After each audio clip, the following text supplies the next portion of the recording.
I'm good. So- How are you? Good to see you. Thank you for having me. Yeah, and first of all, we know each other from school. Yes, we do. You from Shorefad, and Yes. you both were football fans. Massive. You used to play really well. I remember your Yes, thank you. freestyling videos I as used to freestyle as well back in the day. Yeah, those Yeah. are good days. well. And you're a United fan. Yes, I am. So, because of being a United fan, our Yeah. episode cannot start from anywhere else but the biggest news in football right now. Absolutely. Even though I thought when Messi went to PSG, that would be the biggest news. But then Ronaldo, anyway, had to outshine It's Messi in this as well. unbelievable. Like Yeah. this transfer window has been Weird- absolutely weird insane. and exciting, and it's something. But now, Yes. obviously, as a United fan, you'll be Yeah. ecstatic. But Of now, course. tell me your feelings with Ronaldo coming in and how it will affect the team. How do you feel that impact he will bring? So, And maybe he can make United win the title again if possible this season. well, ideally, and that's the process, that's the thought behind the whole signings. Like Ronaldo, you've got Varane, you've got Sancho, you've got Heaton, but that's just like a backup goalkeeper. But yeah, these were our 4 signings this summer, and They're a good transfer window for them. absolutely amazing. I'm so happy. I least expected United to get Ronaldo. I least expected United to sign someone like Varane. Sancho, there were talks from last season. The move didn't materialize. Yep. They were asking for like 100 million plus. We got him cheaper this summer for another 30. We got a reduction of price in about 30 million, and and then we went and signed Varane. That was out of the blue and Ronaldo for me amazing. as well was out of the blue. amazing, like an amazing signing. He's probably going to be an underrated signing for us because he's not the big name. He's not the Ronaldo. Like now we've got Ronaldo, right? Yeah. And then Ronaldo, right? It's unbelievable. He's finally come back home. Has it hit you yet that Ronaldo is But until I see him at Old Trafford, until I the see Newcastle him game, there, I'm guessing, the Newcastle game, hopefully. So basically, what's happened is today's news is that Portugal have sent him home. yeah. So basically, what happened was that he picked up a yellow card in his match yesterday, So in which he he's scored suspended, yeah. in which he scored 2 goals. So he's suspended, and lucky for us, he gets to come back to England. He's going to stay in a quarantine for 5 days before he can start training. Yeah. And once he starts training, starts getting used to the environment, starts gelling in with the players, and It's he'll not have. something new for him as well. Old Trafford is his home. So Old Trafford has been his home. That's where it all sort of started for him. Yes, before that, Sporting Lisbon, but his platform was Manchester United. His platform was Old Trafford, and it's just unbelievable. Like I really did not see it. Especially since he left Real Madrid. I really felt as if he were to leave Real Madrid, he was going to come back to Yeah. United. But I then also felt that. but then he ended up at Juventus out of the blue, right? And then I was just like, I don't think it's going to happen. He's going towards the twilight of his career, and that's something that I would like to talk about as well. Yeah. He's 36 years old, but his body is of like a 25-year-old. Yeah. Like Ronaldo, he's you still don't not- judge by his age. You can't judge Ronaldo by Absolutely, his age. and that's one thing that a lot of people are doing already as he signed to United. There's a lot of pundits out there. I'm not sure if you watch TalkSport, Yeah. BBC TalkSport, and a lot of people are slating him and saying, he's too old. He needs to get used to the physicality of the league. But just look at him. He's a phenom. Look at his body. Look at what he's done. Look at how he plays. How he's producing year on year. It's not like his numbers are going down. At his peak, he was getting like 50 to 60 goals a season. Yeah. Now he's still getting 40 goals a season. And then Syria, which is a defensive league where they're good defenders. Absolutely, So yeah. And he's still scoring goals. he was still getting 40 goals a season. He's got more than 100 goals in 3 seasons at Juventus. Like, he's not There is slowing no doubt down. he's going to Yeah. score goals. Absolutely. Also, another aspect was that the United thing also was a very last-minute thing. He was actually going to City. Yeah. When Oh everything my was happening. god. And that was Oh my a god. disaster waiting to happen. So what do you think happened? Did Alex Okay, Ferguson came in? I'll or- tell you. So I've been following what Rio Ferdinand's been saying. Yeah. He had a cryptic tweet with the Leonardo DiCaprio smiling and laughing with his wine glass, and he did that on Friday afternoon actually, when everybody was. They were down the City. Everyone was a sure shot that he's going to City. Even some United fans Right? started getting against Ronaldo. Yeah, there was some videos that came out of some But they're always fans fans like this. burning Ronaldo's shirt and stuff. It was pretty silly, but yeah. So They were basically, everyone. I'll tell you what it was. So on Thursday, the news came out that George Mendes, who is Cristiano Ronaldo's agent, started had started dialogue with Manchester City. So there was nothing official between Juventus and Manchester City. It was just the agent talking to the club. So this is the news that came out on Thursday, right? So like all the WhatsApp groups are popping off, Yeah, everybody's messaging, Went crazy. everybody knows I'm a United fan, everybody's getting after me, oh my god, Ronaldo's gonna go City, ha ha ha. You know, and I'm just like, I'll be honest, so I didn't inside download I it. was like, I really was really sad inside, and I was like, he can't do this to us. This is the ultimate betrayal. You know, at the end of the day, look, for being a United fan, being such a passionate United fan, for me it felt as if it was betrayal, right?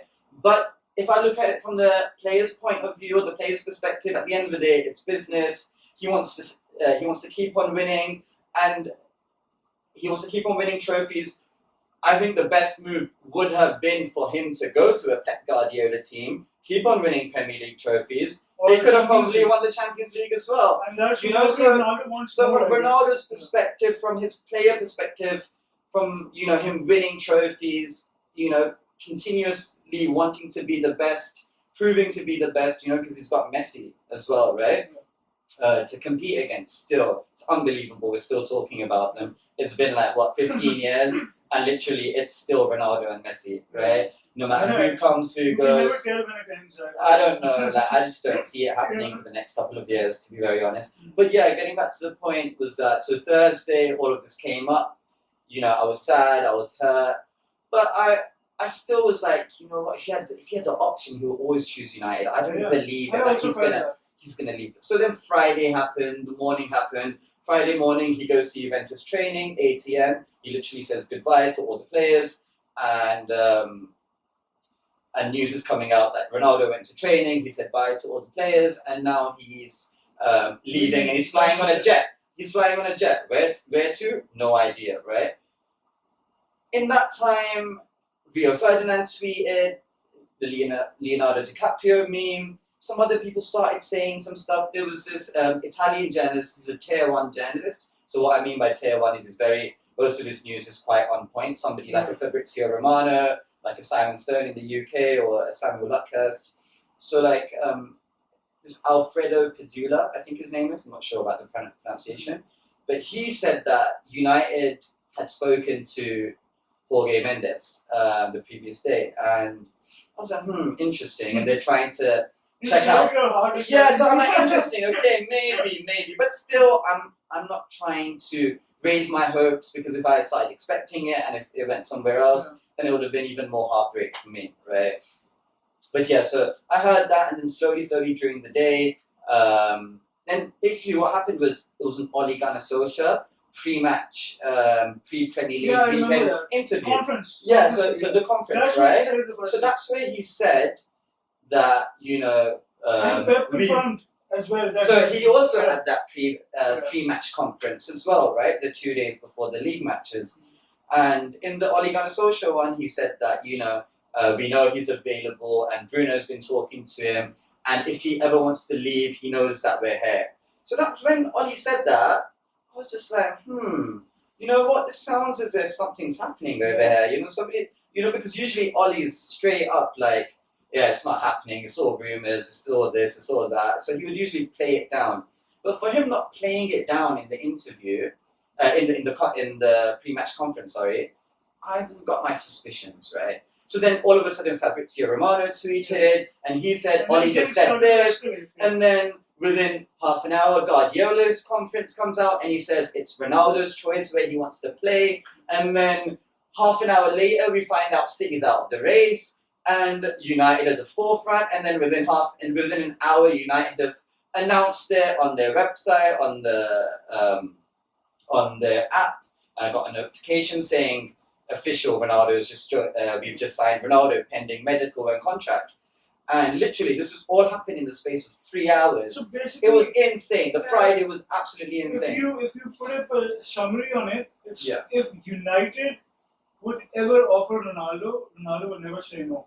So that Absolutely. was Ronaldo was waiting for. He Yeah. was just waiting for that moment, like So, United comes in, they offer me, I'll go there. so I also feel as if Mendes, his agent, played it well, Yeah. whereby He played played City. United exactly clickbait. He played his hand first, Yeah. and United fell for it. Basically, they called his bluff. Basically, right? So he went to, and you're talking about how he's going to join City, and all the ex-United players, all the pundits, everybody's like, this can't happen, this can't happen, this can't happen.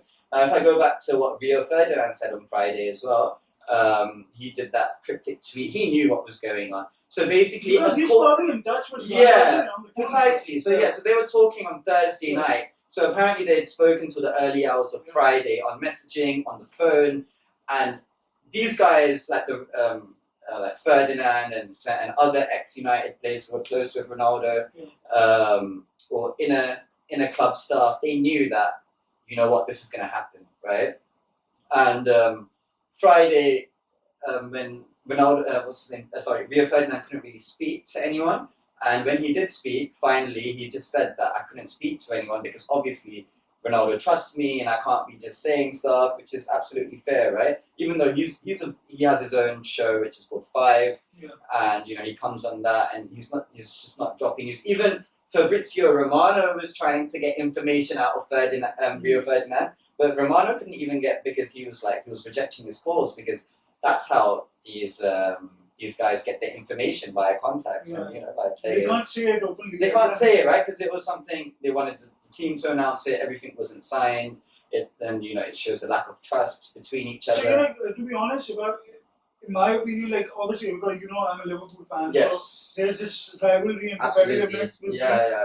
But honestly, as a football fan, I even told some of my friends that for me, it's a nostalgia thing, because Ronaldo, when we were younger, Ronaldo was always in the Premier League. Absolutely, yeah. And secondly, I would imagine, if I'm a Liverpool fan and I would imagine myself to be a United fan, this is probably one of the best moments you can feel.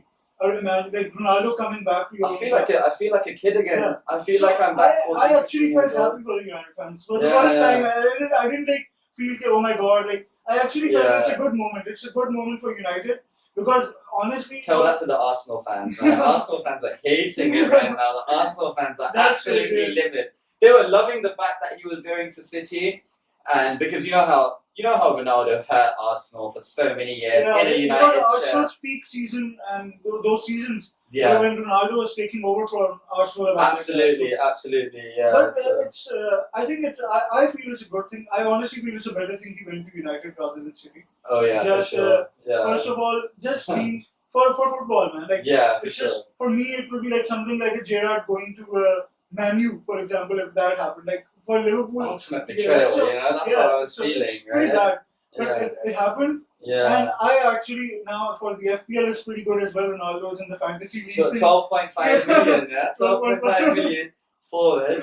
I think I'm gonna put him in. Take out Lukaku. You can either get him or Lukaku. No, I'll take out Lukaku. I think Ronaldo's gonna score a hat trick against Newcastle. Ronaldo is going to play every game with a smaller team against a smaller team, and he's going to score. He's a small team bully. Yeah, he's going to score. He's going to score every game, and he's going to not just one goal. He's going to score a few goals. So, and Bruno is not going to get penalties now, so Bruno is probably going out from that team. Yeah, you know what? I still want Bruno to have penalties, but most likely, you know that Bruno's not going to. Most likely he won't. Okay, that's okay. As long as Bruno has the free kicks, and I feel as if most free kicks will be taken by Bruno, unless it's a very typical Ronaldo area. Yeah. Otherwise, Bruno will be taking them. Penalties, Ronaldo is going to take. I would prefer having Bruno because he's so good.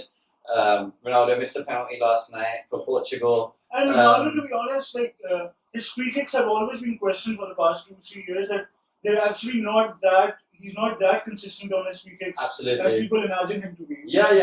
No, he's not as consistent. But back when he was at United, he used to score a lot of free kicks. Actually, since he went to Madrid, he wasn't that consistent with his free kicks. Absolutely, and he also became a different player when he went to Madrid. Yeah. He's converted from playing the wings and playing as a. For United, I'm pretty much feeling he's going to play a number 9 role. Absolutely, yeah. He's going to play centre forward. Yeah, he's going to play centre forward, and if need be, in the games where we're chasing a game, we can throw in Cavani, have Ronaldo, have the two up front, have the Sancho or the Greenwood on the right, have a Rashford on the left when he's back.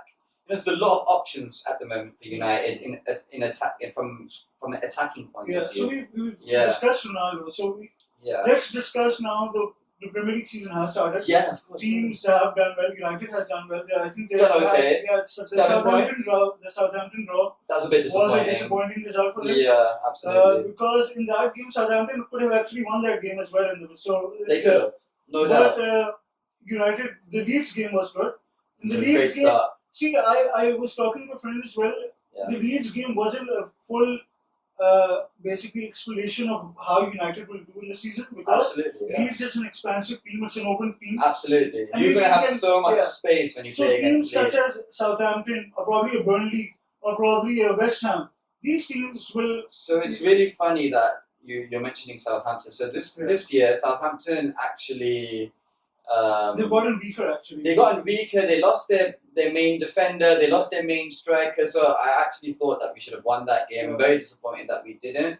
I feel as if it was 2 points dropped. After we scored that goal, the next 10-15 minutes we dominated. We could have scored a couple of goals in that. But towards the end of the game, we dropped off and we could have conceded as well. The issue with United, a little bit, which I feel, is similar to what Liverpool also has. It's that when you go into your away matches or even your home matches, a smaller team comes and they do not attack or press on you, and they sit back. Yeah, the low block. Yeah, so having a low block. For Liverpool, that is, well, you can't find gaps. Yeah. Sometimes you need a incredible skill from Bruno or a Pogba. Absolutely. Or now probably Ronaldo. Or Greenwood, like Greenwood did right now when we were 1-0. By the way, absolutely, like shout out to Mason Greenwood. Shout out to Mason Greenwood. 19 years old. He's scored more than 20 Premier League goals. There's only like 3 or 4 players. Wayne Rooney, Robbie Fowler, Michael Owen, and now Mason Greenwood. Actually, the good thing for him is that unlike Rashford, he didn't catch the camera really quickly, the media. So he's been in a silent way getting his goals done. And also I feel as if the club and Ollie, I'll give him credit for this, the way they transitioned Mason Greenwood into the United team, it wasn't the way we brought Rashford into the team. So Rashford was brought into the team because we had a lot of injuries at that point, right? Manu was going through a very low point. Yeah, it was, right? It was Louis van Gaal, and we were having injuries, and we didn't really have a good team, and we were playing kids in defence, we were playing kids in midfield, we kids up front, all over the place. All over the place. It was just a shambles, basically, right? And it was boring football. But yeah, so the way United have handled Mason Greenwood, I think it's been absolutely terrific. Last season, he started off very slowly in terms of goals, in terms of his form, but then we took him out and we gave him a break, and we would bring him in, and then slowly he got back into form towards the end of last season. Scored like 7 or 8 goals in the last 9 or 10 games in the Premier League. He's continued his form this season, 3 goals in 3 games, and he's looking like an amazing talent. I feel as if he's the best finisher in the club right now. He's better than Rashford. Really good. The big difference in United this year, they'll probably get around 12 to 16 points in late winners. I think they'll get a lot of Mason Greenwood has already won United all 7 points that we've got this season. So Leeds United, the second goal, the 2-1, was a Greenwood goal, and it was absolutely fantastic. The Southampton goal was good. The Southampton goal was 1-1, so 1 point we got from that, and then the goal against who did we just play? Sorry, I've just forgotten. We just play over the weekend. Wolves. Yeah, it was 1-0. Yeah, historically Wolves we've not played well against. Honestly, I remember I saw the Wolves match, and honestly, in the first half, Wolves could have scored 2 goals. Oh yeah, 2 or 3 goals easily. It was good, and I knew they're not scoring. Yeah, I did feel the same thing as well. And actually, Wolves have struggled this season for scoring. Even though they're attacking well, but they're not scoring. So they've played 3 games this season. They've lost all 3 games 1-0, but in all 3 games they were the better team. Yeah, they were attacking more. And they were the better team at the end of it. They just couldn't score a goal. They're very good at countering. They have pace. Adama Traore is looking amazing. United, but this is the sort of victory United probably needs, because this could have been probably a 0-0. Absolutely, or it could have been a 1-0 loss, right? So the victories when you don't play well always matter. They're the most important victories, I feel personally. The next one I'll go to with United is we were talking to some friends yesterday, and I was discussing for Ronaldo. Yeah. For Ronaldo, he needs good crosses. Obviously, Absolutely. because yesterday's matches where we saw 2 goals from the crosses. Yeah. So Wan-Bissaka, do you feel that he sometimes can be a weak link regarding his crossing? Because he's a good defender, but his attacking play is being questioned a lot. So when it comes to Aaron Wan-Bissaka, what I feel about Aaron Wan-Bissaka is that defensively he's really good. He's great at tackling. Attacking wise, he's not as fluent. He's not as easy on the eye. He's not as he's not as comfortable, and it's quite visible. Those runs as well. And it's quite visible. Also, in the previous match against Wolves, we were playing Luke Shaw a bit higher on the left, and we were playing Wan-Bissaka a little bit behind on the right. So if Luke Shaw was bombing forward, we had Wan-Bissaka a little bit behind. We didn't have them like how Liverpool would do the Trent and the Alex Robinson, and they're literally over here, right? Whereas United have Shaw going up, and we've got Wan-Bissaka sort of holding behind for those counter attacks for him to sort of run, getting his tackle, and sort of save the goal against Wolves as well. Ole also feels that probably Wan-Bissaka, because his crossing is not up to par compared to Shaw, they let him stay behind and let Shaw. Absolutely. So I feel as if that contributes to the balance of the team as well. And instead of, as last season, we had to play 2 defensive-minded midfielders with McTominay and Fred, right? After the signing of Varane, I feel as if because Varane's such a pacey, now you feel more secure. Much more secure, and now we'll just play that one central midfielder, either the Fred or the McTominay. Varane is a footballing defender. He plays football. Absolutely. And we'll have one of those holding players, and then we'll have Bruno and Pogba next to them, and then we'll have our 3 attackers. Maybe Mason Greenwood is Shaw is one of the most improved players from last season, from the Euros as well. So coming back to what you said regarding crosses, Luke Shaw, absolutely amazing. His crosses have come so great. Actually, I feel as if he's had a bit of a slow start this season. He's actually always been good, but this time because his injuries have gone now a little past and he's playing in a flow, I think he's getting better now. I feel as if last season was a big breakthrough for him, and then the Euros as well, like where he was great for England. He was playing with fractured ribs. He was playing with fractured ribs. I think they've healed now, and he's had an unbelievable past 12 months. He's getting better. He's taking set pieces for United. He's taking crosses. He's getting a lot of assists now, and defensively he's always been strong, right? It was just that fitness. It was just that consistency in his play. And his fitness and his consistency in his play, and he's brought that to the table now, and I feel as if confidence. And the manager, that's one thing about Solskjaer is that he gives his players confidence. He's such a great manager. Tactically he might be a little inept compared to the Klopps and the Guardiolas. That is where I wanted to come next, actually. Yeah. As a United fan, because I've read United fans' opinions. Some do support Ole a lot. Some still say why not a Conte or a Zidane can come for United and a proper coach. Yeah. But in my opinion, football has changed a little. Yeah. But sometimes you need to stick with managers. When you get them, just stick with them. Absolutely. And if people wouldn't have stuck with their managers, Ferguson would have been sacked in the second season. So you stick with your manager. You believe in the guy. Absolutely. Maybe he does. Maybe he understands the club in a different way than. He does. He knows what Manchester United's about. So maybe he's not a proper coach. He's learning his coaching credentials. Absolutely. Yeah. But he knows the club inside out. And that's what probably United needs. Very important. Yeah, right? So again, as you were saying regarding giving a manager time, right? Yeah.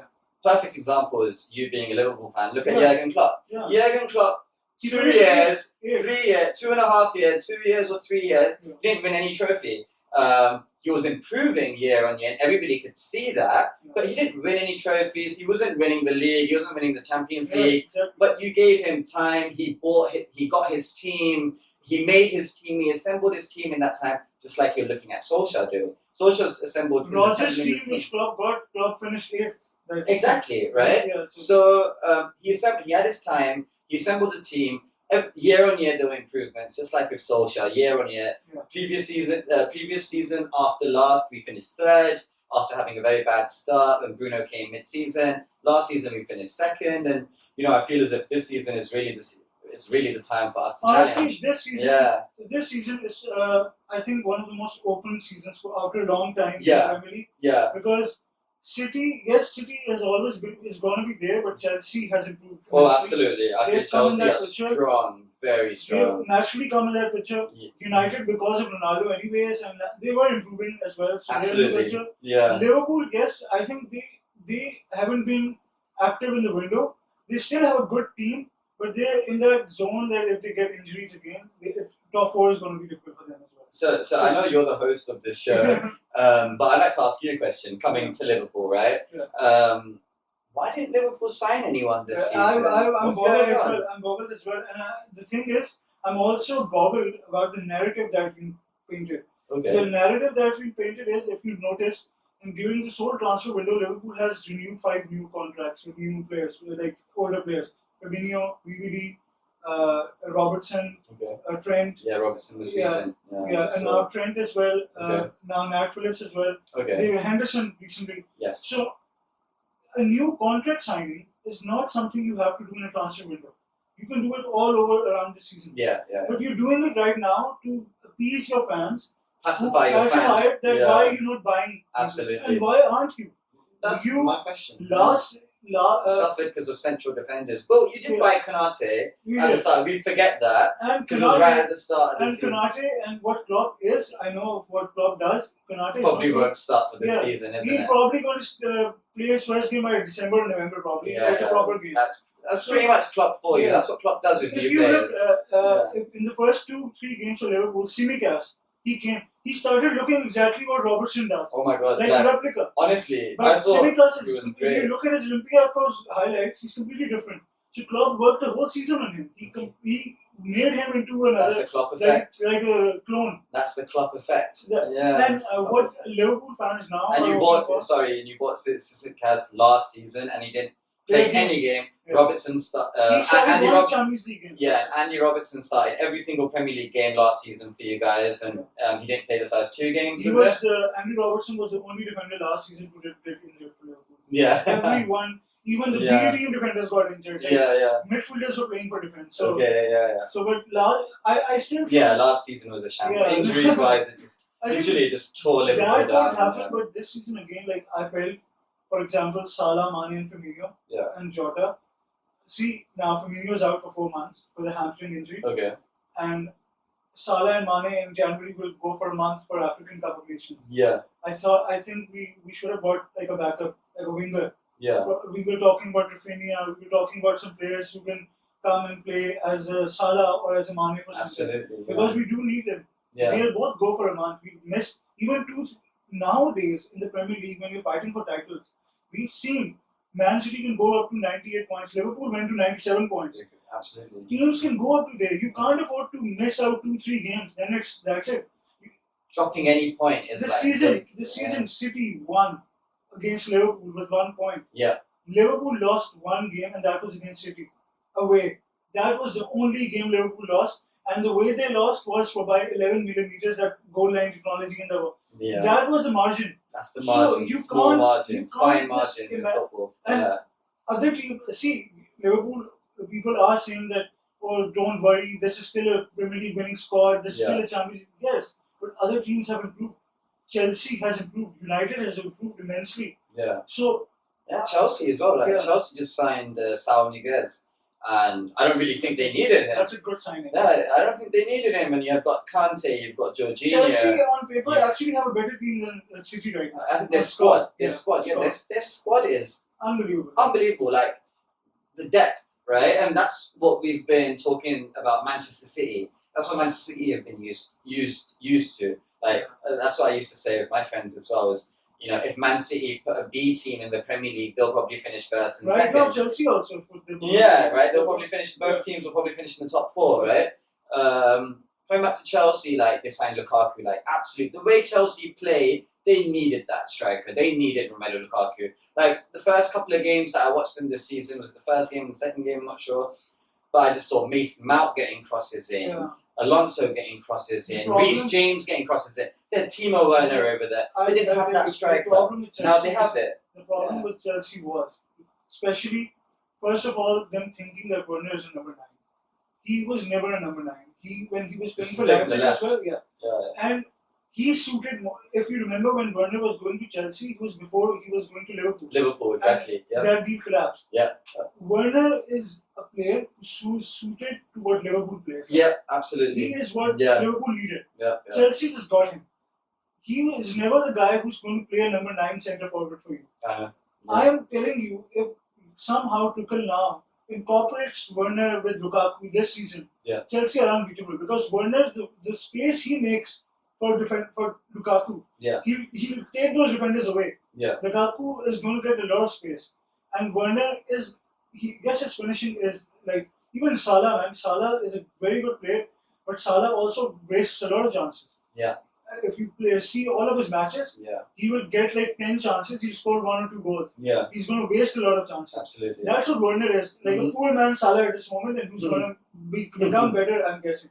Nice. But like he'll get better. He's not as good as Salah. That's what I'm trying to say. Of course he's not.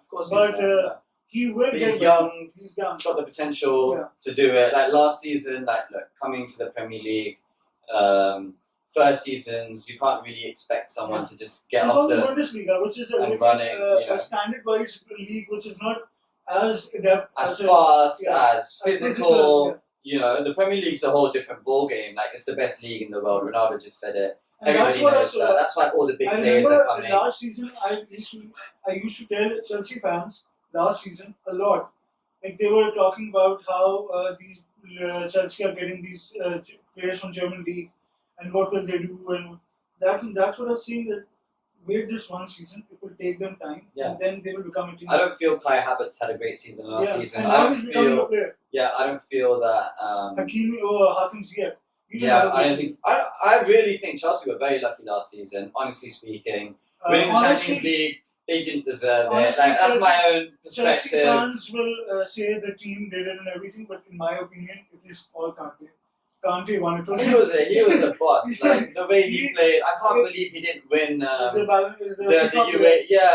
UEFA one. But obviously he didn't win that because of Jorginho. Because Jorginho won the Euros. But against Madrid and in the final, Kante was unplayable. Kante was 3 players in one, basically. So how can you beat someone like that? Even if you look at the Liverpool match which Chelsea had recently. First of all, in my opinion.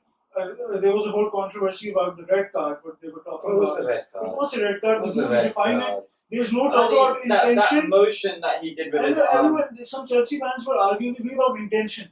If you're stopping the goal from going inside from your hand, and you're moving your arm as well. And, look, what's the Chelsea fans' argument? I'm sorry if there's any Chelsea fans out there, if you don't like this, but you need to look at the footage again.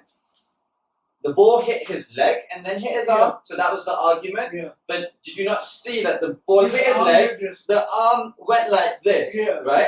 And secondly, most importantly, the ball was going in the back of the net. So it doesn't matter.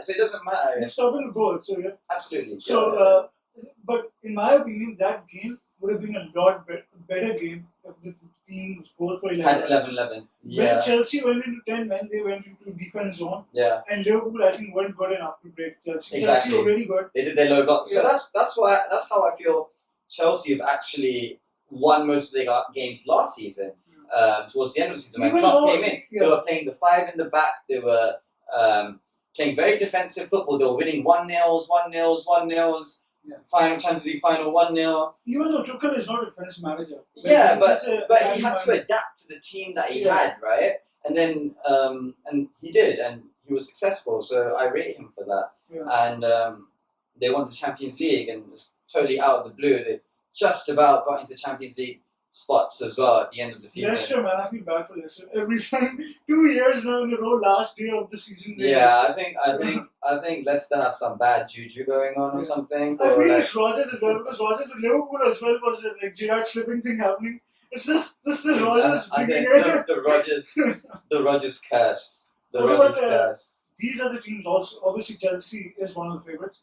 We talk about the big favorites, obviously City now. What do you feel about City not signing any striker now? Because they couldn't get Kane, and now they couldn't get a striker. That's a Daniel Levy masterclass. He's the toughest negotiator. I was really impressed by that. In the league, hands down. He rejected 150 mil, 160 mil. He was not selling for any price. especially to a rival in the league, right? Also, Kane signed a contract a year or two ago. He still has 3 years to run on that contract. So, no matter what gentleman's agreement Levy and Kane had, Levy, knowing his history, what he's done in the past as well, and he's done it to Gareth Bale, he's done it to Luka Modric, he's done it to many players, many big players that played for Tottenham, Michael Carrick, Berbatov. Yeah, so like he's known for this, and City were never going to get Kane like that. And then once City had left the whole Kane, they went for Ronaldo, and then that didn't happen, and Haaland's not being sold, so that's not happening. And Daniel Levy actually knew that Harry Kane will never go against the Tottenham fans. Absolutely. Because the time he spent there, he played that card, exactly, the emotional card. He played it, and he played it well. So kudos to him. Do you think City will suffer because of that? Do you think City might look? Did City suffer last season for not having a striker? Not really. They didn't play Aguero last season, did they? But my argument with that would be that last season a lot of teams were not playing up to power because of the COVID season, not the crowds being in the stadium. Liverpool was not up to par. United Absolutely. At times were also not up to par. Agreed. Chelsea again. So these teams might be a better teams now, and City might get and also the other City teams, losing the first game obviously helps this narrative. Yeah. They demolished Arsenal 5-0. You never know, Guardiola brings in a Gundogan and makes him the top scorer of the season at the end of the day. That's what I'm saying, right? So last season, Gundogan came out of nowhere. 13 goals. He scored 13 goals in 2 months. He kept on scoring. Those 2 months, every single game he was scoring. And City went on that insane run.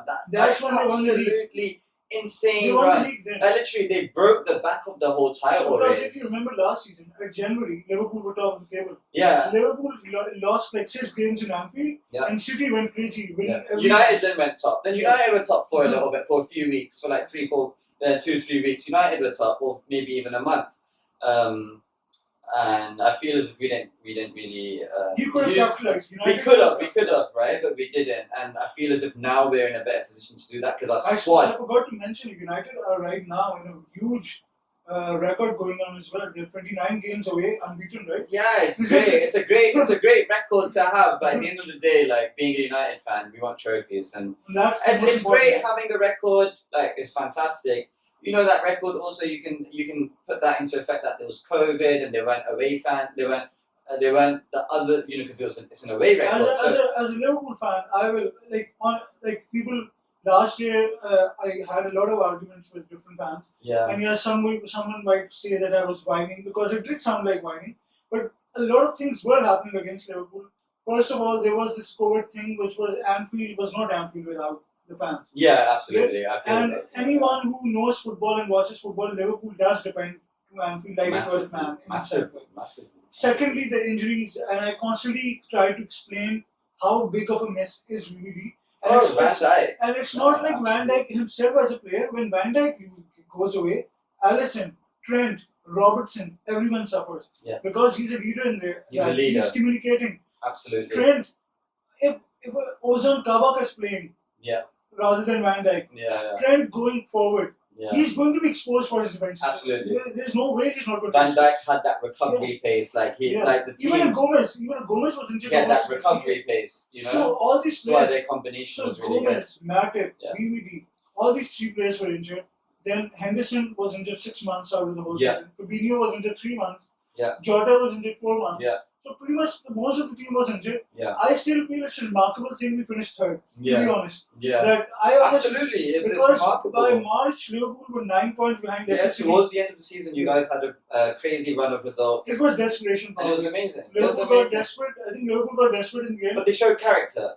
To get back into that position. Especially that Alisson thing. That what happened with the goalkeeper scoring. The last minute. Oh my god! Yeah, I was watching that game live and I just couldn't believe it. I was like shocked. I was like, oh my god, what just happened? But that's what's frustrating me right now as a Liverpool fan. Is that when Liverpool were getting desperate last season, that we have to get top 4. Why? Because if we don't get top 4, how will we get the big name? You're not getting big names. You're not signing any big Still name. not getting big names. So Still it's not contrary. signing. Why did you want to finish that? I don't understand. Like yes, you did sign Konate. I understand You forget that you did sign Konate. I'll tell you what at the start Liverpool's of the biggest issue season. is Liverpool, from historically as well, they've never been a club to buy superstars.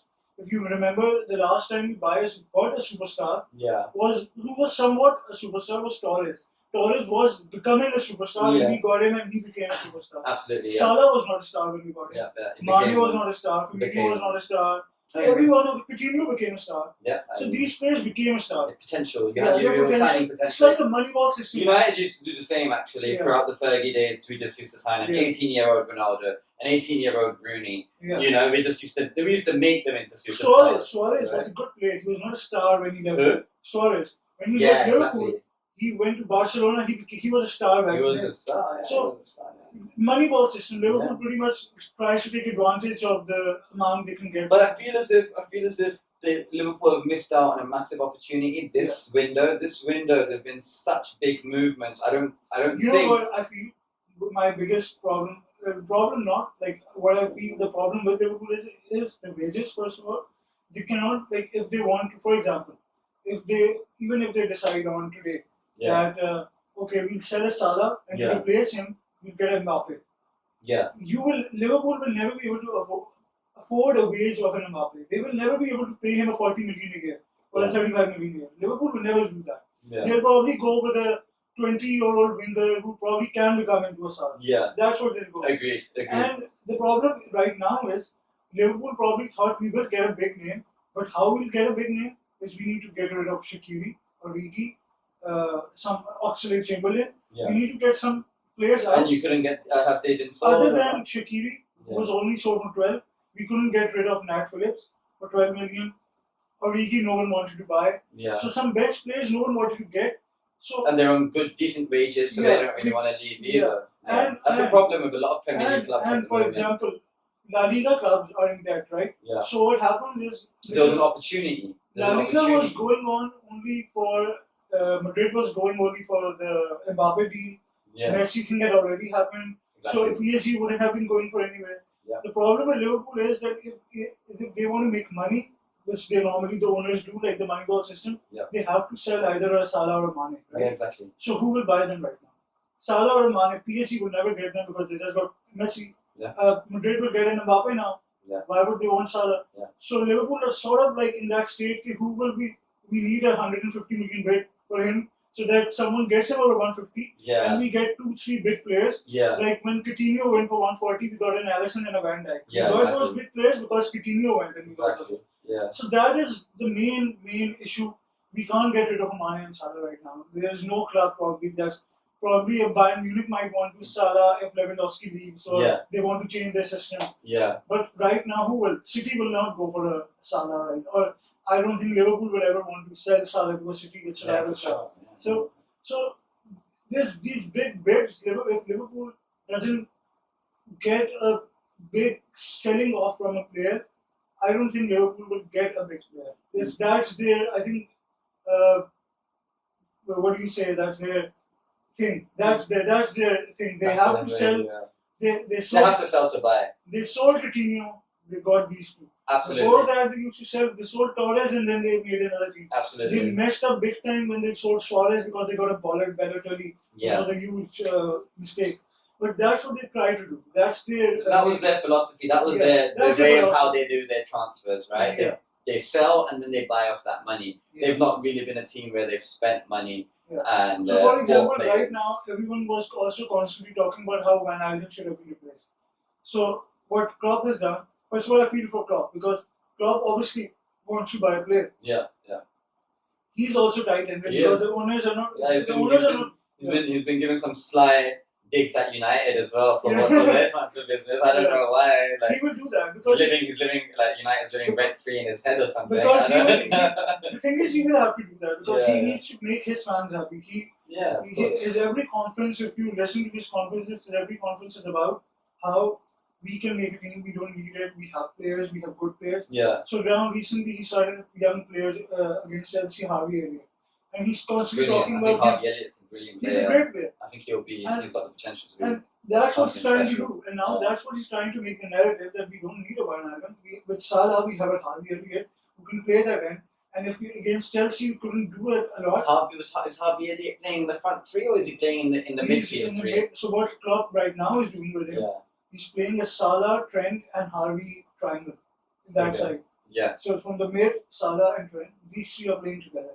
I think against Chelsea it didn't work really well. Yeah. However, Harvey did really play well. Salah was poor that day. Salah missed a lot of chances as well. As usual. So, so No, I'm joking. Salah's a world-class player. But, He scores goals for fun. now Liverpool, the issue is Firmino was injured. So now they can't rest players. Hmm. Now Jota, Salah, and Mane play every game. What would you do? Now if you want to see, Origi is not good enough. You can't bring in an Origi and You've got Firmino on the bench. he's 4 months out for hamstring injury. What? He got a hamstring When did injury this happen? against the game against Chelsea. First half he got stressed. No way! I didn't realise that. So he's out for 4 months. Yeah, hamstring. Oh no! And the transfer deadline just went past as Yeah, well. yeah. So like that's Oh my now, god, that's sad. and Again, an injury strikes and Liverpool. imagine Origi. I don't want to depend on Origi now. Origi hasn't scored a goal in so long as See well. now Minamino is there. Minamino can be made into a forward. He's back from Southampton. Yeah, from his So loan. maybe Klopp works on him. And something like that happens. But honestly, The Klopp effect. I'm a Yes. Liverpool fan, but I'm not going to be biased in that way. I honestly feel because of the lack of transfers, this is just my opinion. Maybe Liverpool makes some momentum grow. Yeah. Like it's all about momentum. Absolutely. You start getting wins and you don't lose. Yeah. But right now on paper, because of the other teams also improving, Liverpool might just clinch fourth.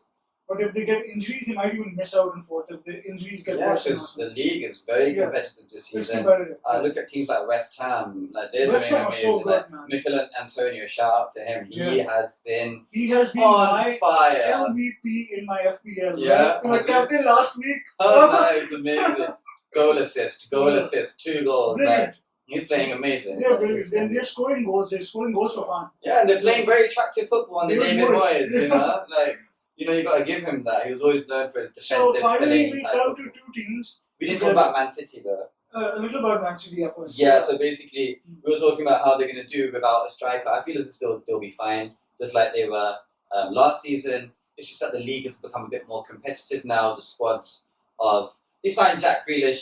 He's an amazing player. Like, he is top And they notch. still have Jesus. They have Jesus as well. If need be, they can play him. But they've got Jack Grealish. Getting the ball off Jack Grealish is near to impossible. He's such a great ball carrier. For the past He 3 seasons, He gets so many fouls. Jack Grealish past 3 seasons is the most fouled player. Yeah, it just Can't shows you think how about good the ball, how good of how he controls the ball, how he shields the ball. I just feel as if he's also the way Pep plays, he probably doesn't He need a striker. that, and also he can move around the ball. and I feel as if Grealish fits that that philosophy that Guardiola has. Is not giving the ball to the opposition, just keeping the ball. Who better than to have Jack Grealish, who's an amazing ball carrier, and on top of that, he's great at retaining and not being able to give the ball away without receiving a foul or. Another so weakness I it's could fantastic. if other teams want to take out a weakness in Man City, which is very difficult because I'm trying to look at weaknesses because end of the day, I think United knew their weakness and we played really well against United them. always plays very well, especially on the counter. They So play really because we play the fast players, Yeah. you Liverpool- have to be brave well. against. Even actually, you have to in be the brave Champions against- League and in those days. You have to be brave against City. So Yeah. I feel as if a lot of teams. against them. I feel as if teams are not brave against They City. sit back. So they last season, I felt as if in the Premier League, teams were going to City and literally they'll just Oh, be we- looking at the yeah. team and be like, "Oh my God, look at all these players. There's so much." They was intimidated before they even got on the that's pitch. that's the weakness I was talking about.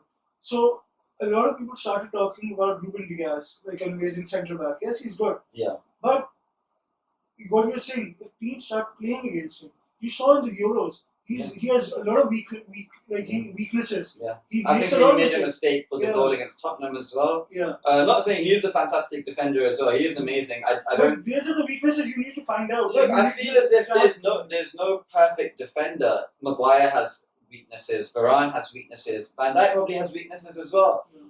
Diaz has his weaknesses, but they're strong players. They're strong personalities. They're leaders. Diaz is a leader. Van Dijk is a leader. Maguire is a leader. And I feel as if having these players in your team will only benefit the team.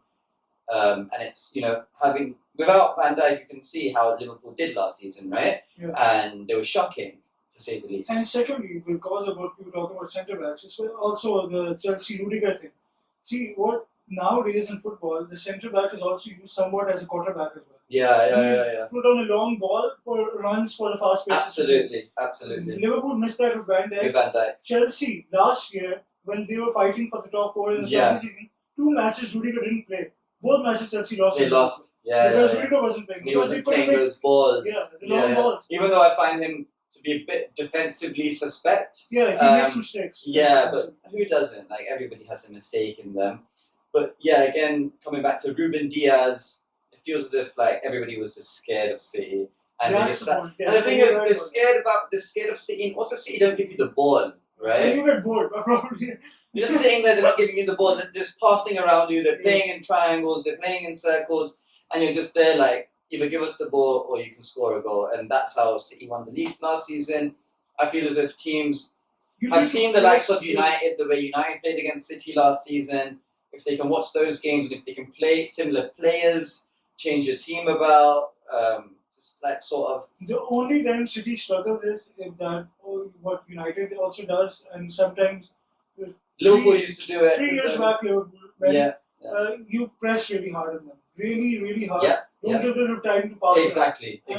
First 30 minutes of the game, if you're on their case, you're going to get a goal. And because of the passing around game they're playing, their players are somewhat out of position. And when you win the ball back, the counter is really on. That's what United does a lot, because when City are passing in their triangles, their players are moving forward. And they lose the ball, there's whole space. There's massive space, and what's they do the tactical fouls, whereby Fernandinho is making like 15 fouls in a game, but he's not getting a yellow card. But that's what Man City do, right? Because when they lose the ball, it's very similar to the tiki-taka, where 6 seconds you need to attack and get the ball. Back. Either get the ball back or foul the other opponent so that they can't break on you. That's where United were good, and that's where teams need to improve against City. But nevertheless, City are the favourites for the league. You still feel City are the favourites? I still feel they're the favourites. I think Guardiola as a manager... He's the best. But I think, again, the squad is the strongest in the league as well. So I think City are the favourites. In the second position, I'll put Chelsea, close third, United. Not bigging us up too much, but I do feel as if United, if they're consistent in the league and if we can beat the teams where we've been struggling against historically, the low block teams, as you were saying, the teams that defense. Exactly. Once you start playing well against them, I feel as if having Ronaldo in the team will really improve us against those teams. As he is he's like the playground bully, right? He will feast on the weak. Another advantage Ronaldo will get is that when they're going to go and play some younger teams or some lower level teams, most of them will be starstruck. We're playing against Ronaldo. So again, it's that fear factor in the tunnel. Like the players are going to be lined up. They're going to see, oh my God, Cristiano Ronaldo. Oh my God, Rafael Varane. Oh my God, Paul Pogba. Like, that's what United have been lacking. So now that fear is going to be back in the opponents. Rio Ferdinand made this point as well. Like, United have not had that sort of a team. And now finally you can say, Bruno Fernandes is in that team. Oh my God, Bruno Fernandes. Right? Got Mason Greenwood. Like, look at what he's doing. So, like, now United have these players and it'll bring fear into other teams, and that will make it much better for us getting those victories and challenging for the title this season. So, talking next about some of the teams, one of the teams that can hurt Liverpool breaking the top 4 thing is probably Tottenham. Because Tottenham had a great start. They had a great start. They have won all 3 1-0s. The Nuno defensive football. And I know Kane stayed, but one of my favorite personal players is Son. He is incredible. And I always, underrated. I know, like, sometimes I feel like if he wasn't an Asian, if he was someone, a European player, he would have been like a superstar level, talked about everywhere. Absolutely. Probably some club would have gotten him for 100 million or something like Absolutely, I agree. But because he's Korean, I guess, because a lot of players don't take seriously, like he's from Korea, he's amazing. His running, his dribbling, underrated. His passion, the goals that he scores, amazing. Like a normal player can't do that. Like, and now see, when Kane wasn't playing in the first 3 games, he was taking over. He took the mantle, and I was very impressed. I was I didn't think Son had that in him, and it was a test for He me did, to see. And he had it in him, and he showed. And the goal against City was brilliant. Brilliant. And he scored a free kick recently. And Dortmund surprised me with their defending as well. Regulin was really good as their. Yeah, he started off the season pretty well. I think he needed that 1 year in the Premier League. I was skeptical about how well they will be defensively, Tottenham, but they're pretty good. I think they signed Christian Romero from Atalanta. Yeah. He's not even getting in the team right now. Right? And they even found a Barca player as well. Emerson Royal, who Barca signed this season for 8 or 9 million, and then they sell him for 30 million. Just the shambles that Barcelona is financially. 300 million as well for Emerson Royal. They're selling him for unbelievable. La Liga are notorious for these crazy release clauses that they put in there, like the Barcelonas, the Real Madrids, and the Atleticos. But getting back to Tottenham, getting back to the defence. They haven't even got Christian Romero. They spent £50 million on him. That's not a small feat. He is like I've watched Atalanta a lot last season. I watched them in the Champions League. I watched them in the Serie A. Were they? I'm not sure. Yeah, last year they were Liverpool. Yeah. Probably they were. Right? But Christian Romero is such a feisty player. Like I really wanted him to sign for United. The only thing he lacks is a little bit of height. He's maybe 5'11" for a central defender. You would like a central defender to be at least 6'2", minimum, right? He's 5'11", so he lacks that. But he can go in for a tackle. He doesn't lack that. He was averaging the most amount of tackles in the Champions League last season and in the Serie A as well. He was in the Serie A Team of the Year. He's young. He's Argentinian. He won the Copa America with Argentina. Performed brilliantly. Had a good window.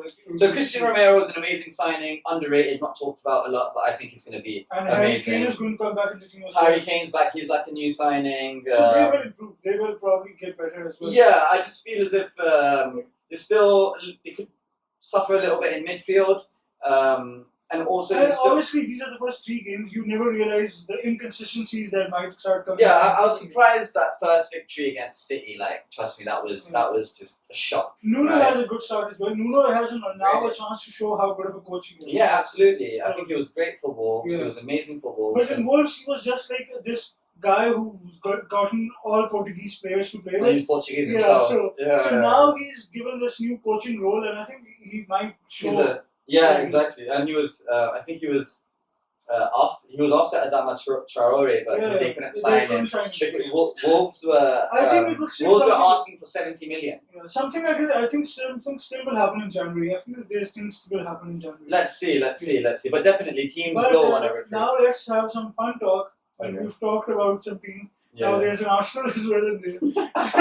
So what's happening there? What's happening with Arsenal? What's happening? Banter FC. They call it Banter FC, right? But see, I thought they were Banter FC till last year. This year something else is happening. No, they are officially Banter FC. They're 20th in the league.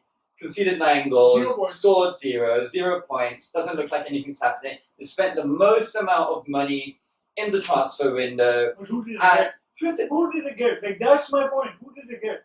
That's my point as well to Arsenal fans. Whenever I speak to an Arsenal fan, I say, look, you spent so much money, but who are these players that you bought? I don't even know these players. The only person I know is Ben White, who isn't even that great. Like, yes, he has the potential. He's fast. He's a young English centre back. Obviously, you paid the English tax on a 50 million for him. 50 million for Ben White, right? We're signing Varane for 41 with Adams.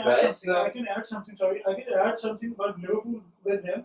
Liverpool, yes, I read something on Twitter that yes, Liverpool also went like that. They went with a Shaqiri from Stoke when Stoke got relegated. We got a Van Alden from Newcastle when Newcastle got relegated. We got a Robertson when Hull got relegated. Yeah. Yes.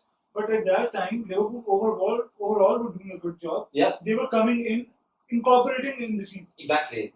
Arsenal, and again, Klopp gave them that, how do you say it? You give that probation period? Yeah, 6 months, 3 months. Exactly. Play, train, how to be... Exactly, right? So they didn't go straight into the team. In Arsenal's case, Arsenal needs an overhaul. And in an overhaul situation, you're bringing a Ben White, you're bringing Ramsdale, a keeper who's been relegated for the past 3 seasons, 2 seasons in a row. Yeah. So, ridiculous. Yeah, and 30 million pounds, 30 million pounds, 50 million pounds, 80 million pounds on these 2 players. My point was Ramsdale is never going to be the best keeper in England. And my point was, why do you need a keeper?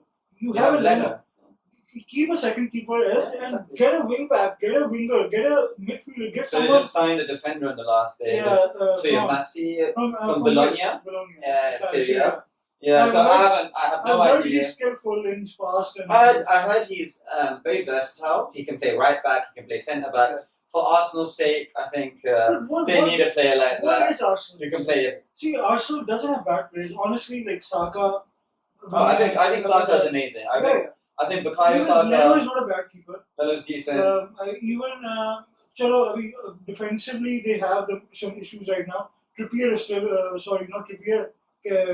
Tierney, he's not bad. Yeah, so that's all I can say. Tierney and Saka. Who else? Like I really don't think. Odegaard is going to start now. Odegaard is coming in. Yeah, but what did Odegaard do last season? You spent 40 million on Odegaard. Yeah, you spent 40 million on Odegaard. Exactly. Let's compare it. United spent like 45, 47 on Bruno Fernandes. Look at what Bruno Fernandes did. What is Odegaard doing? Odegaard is playing in that attacking central midfielder plays. You want goals, you want assists. Did he show you that he's going to get goals? Did he show you that he's going to get assists? Yes, he's skillful, he's good on the ball. Maybe last season was his transition period into the Premier League. But you're taking a very big risk spending that money on someone who last season did not prove it in the Premier League. True. And the problem with Arsenal also is that I think somewhere or the other their standards have gone down. And I think they can't attract players. Yeah, and simply speaking, they can't attract big players anymore. Who comes up and plays a little bit of good football, they start getting excited. And they start thinking, oh my God, we've got another player. Arsenal fan TV for you, AFTV. So what happens with them is, Odegaard might have played 2 or 3 good games because he is a good player. Yeah. But then that doesn't mean he'll come and change the club. And Agreed. Absolutely agree. Yeah. First of all, Arsenal, the biggest remember Martinelli? They were comparing Martinelli to Mason Greenwood, and I was just like, you can't compare the two. Like this, one is a generational talent, one has just come up. Yeah, fine, fair enough. The biggest mistake Arsenal makes is with their management. Is if you remember, go back since Sanchez, since Mkhitaryan, since this Ozil, now Aubameyang. Do you think anyone will buy Aubameyang? He will not on the wages that he's on. Yeah, so I have a feeling he's going to run out the contract similar to what Ozil did. Absolutely. And Arsenal going to go loss. Why do they do this? Couldn't sell Xhaka. They tried to get him, Granit Xhaka. They tried to get him to Roma. Now they made him club captain. They made him club captain. They can't get rid of these high wage players. These Kolasinacs, these other players that they've got. He got injured right now. He was playing. Kunde, Jules Kunde, who was supposed to go to Chelsea. Mini Bafal got a red card. Jules Kunde, last day, that bid fell through. Sevilla and Chelsea. Would have been another defender for Chelsea. I was just like, where are Chelsea getting all this money from? Where? They sold about £150 million worth of players. The business, that we're talking about Arsenal, but just getting back to Chelsea. Their business model is absolutely amazing. There's this woman who's Maria. She's gotten really famous now because of that. She is amazing, and I feel as if their business model is great. Financially, they're strong like this, and they've got such a massive owner. They're able to sell their players when they want to. And if they don't sell for good money. And when they can't sell them, they give out to loan. And they easily So that's the thing about Chelsea. Chelsea have this massive loan system that they've incorporated. They've got such a big squad that a lot of players, the Mason Mounts, the Reece Jameses, they can pick from a vast pool of talent who's done well from their loans. Do you think he's going to transition well into the Chelsea team? Yes. Because they've got such a massive array of talent that they sign at young ages or come through their academies.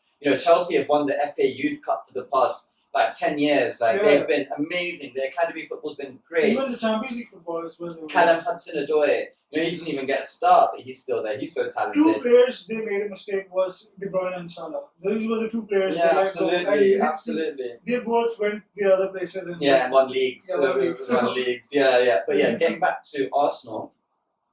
Arsenal, I feel as if they don't have a good team. The players are not good enough. Their signings are not good enough. I don't know what their thought process is in getting these signings. And then, to top it all off, I feel as if Arteta I'm not too sure about him. I'm Yeah. really not too sure I'm about also him. now getting unsure about him. Yeah, His like, coaching skills. I don't know if the players are trying to get him sacked. You know how player power is these days in football. You know, when the team. Thing is, who can they get? Who will come to Arsenal right now? The only the English option would be a Rodgers. Absolutely. But why would there he are do the options. rest? They have options for managers. I just feel they don't have the pulling power for players at the moment, and that's the biggest thing. You get amazing managers. See, Liverpool didn't have the pulling power as well with Rodgers. Liverpool needed a Klopp to get some players in their team. Absolutely. Because you need. So I agree to an extent. But I just feel as if Arsenal has just deteriorated as a football club, not just in their style of football, but in their image. I feel as if their image, like, back in the day, it would be United, Arsenal, Liverpool, City. Not even City, not even Chelsea. Let's say Liverpool, Arsenal, United, these three, early right? 2000s, this was this, yeah? Exactly, right? So Arsenal aren't there anymore. Arsenal are not even in the top 8 now. Like, so what's the reality? I think West Ham is better than Arsenal. So what's the reality for Arsenal? Do you think Arsenal might reality is that for Arsenal's sake, I hope they get some Arab owner to come in and buy the team. They have a guy, and just apparently there's some rumor. The Spotify owner, I know he was after them. He's an Arsenal fan as well. I think he's Danish, or I don't know where. He's from Scandinavia. He's living in America. I know he was after them. They don't want to sell. They don't want to sell, right? Again, coming back to Arsenal, what do they need? They need a massive overhaul in players. Their players are not up to standard, right? And then manager-wise, maybe they need to change. Again, like, you want to give a manager time, but look at where they finished last season. They had a whole season last season. Look at how they've started this season. See, I understand. He ended his first season really well. He won the FA Cup. I'm not taking that away from him. He won the Charity Shield, the Community Shield. Sorry, and he did well when he initially joined. See, we can give them some leeway in the sense that they played City and Chelsea probably in the first. Yeah, exactly. I would give them that leeway.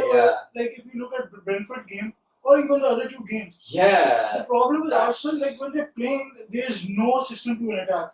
Where are the goals coming from? I don't know how they play football. I just don't know how they play football. You know what's their style? We Against City, I don't know if you would have noticed, there was a point where City's keeper, Edison, he was just moving around with the ball like. And he had the ball on his foot, and he was just waiting for them to come. I saw that. I was watching. That was in the first half. Yeah. It wasn't even the second half. They were only 1 or 2-0 up at that time. Have a system, have an identity, play a style of football, and eventually something will happen. I understand.